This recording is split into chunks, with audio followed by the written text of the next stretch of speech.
the best, one of the best pieces of advice, and I think we were talking a little bit about this before in the interview is, I went to this company to visit a company with some other mentor, and I came back and I was criticizing a bunch of things from this company. I was like, they could do this a lot better, they could do that a lot better. Oh my God, they're so bad. And just like very critical about it. And he's like, look, um, I think that you I think that you miss an amazing opportunity to look for what's good, not what's bad. Um, and I think from that, like, that kind of changed me. Is like, look, every time I go to visit someone or I meet someone, I try to think of like, what's the good in this person? Like, what do they know? What are they talented in? And basically that.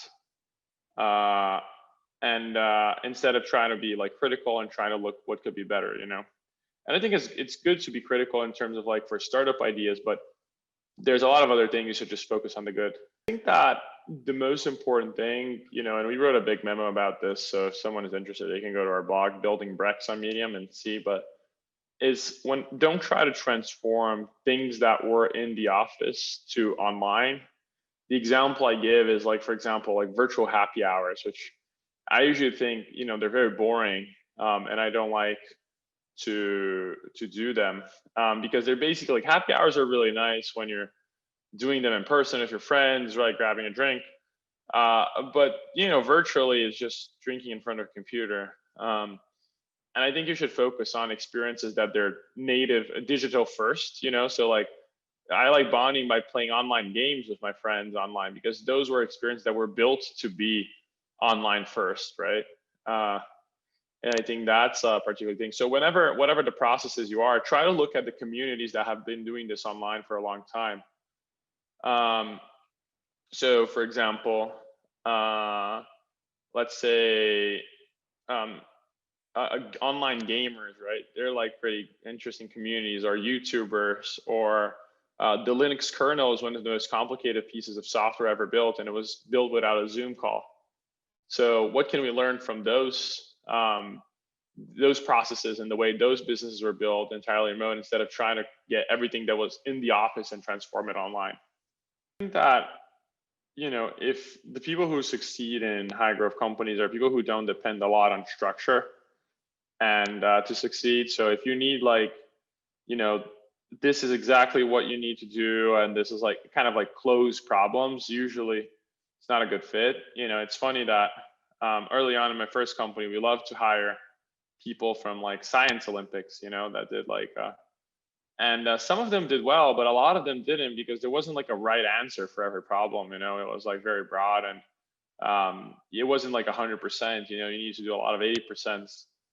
And people who are just a little bit, street smarts of like being able to get stuff done did super well. So I think those are usually people who do well in a startup. And the other thing is, if you depend a lot on positive feedback and like great management to succeed, that's usually not the case. Like everyone's so busy, you kind of forget to give positive feedback all the time.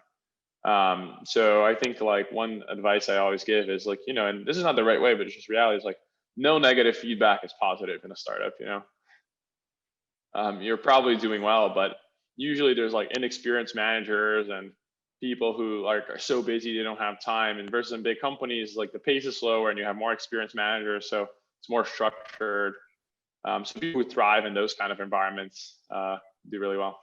I used to think that a lot of times is about you yourself being a star in what you do, and it's 10 times more about having amazing people around you.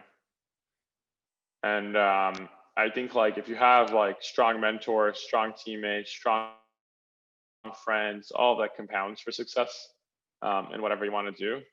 Versus it's not talent, it's about the environment you're in a lot of times. I always had this, I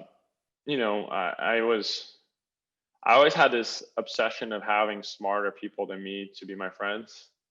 And I just very strongly did that very intentionally. If I met someone super smart, it's like, I want to be around this person, I can just like, not because I wanted anything from them besides just being intellectually stimulating, having interesting conversations, especially within my peer group. And I think that's one. Oh, another thing I changed my mind on is like early on in my entrepreneur career, I always thought is like, oh, there's this super successful person. How can I like go and learn from them? And I think that's interesting, but I think I learned the most with my peers. So people who are, not yet super successful, but we were going through the journey together. And they're going to be the super successful people of the future. And focusing a lot more of my energy on deepening those relationships.